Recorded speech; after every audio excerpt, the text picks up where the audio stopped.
We are going to look this week at ways that doctors are using new technology to make a real difference in many lives. And this is really medicine on the cutting edge. Tonight, stroke victims and robots. Robots.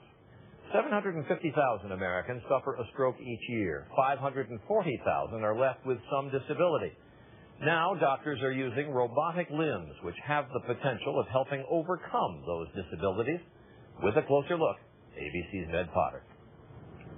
Nancy Whelan, parts of her brain damaged by a stroke last year, is gradually learning to use her right hand again. And her teacher is the robot she has strapped to her arm.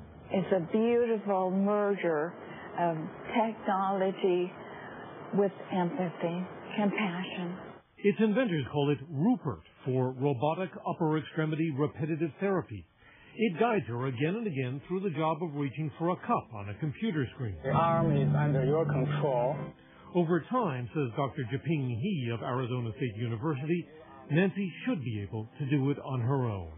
The repetitive therapy is more teaching the brain than teaching the muscle.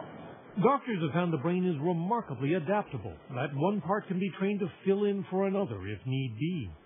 For instance, specific parts of the brain send the command if I want to extend my arm towards you. But if those parts have been damaged by a stroke, other parts of the brain can be recruited, in effect, to help take up the slack. As we know from, say, musicians who eventually do get to Carnegie Hall, practice, practice, practice. And that's true for people who are recovering from stroke. But such therapy can take months or years, and that's very costly. What makes a robot so promising is that patients may be able to take it home between sessions, so they get more practice for fewer dollars. Of course, a robot, the machine, is going to be expensive, but once it's built and works, it could spend hours with someone practicing things. Rupert is still experimental, but watch how it helps Bruce Mitchell.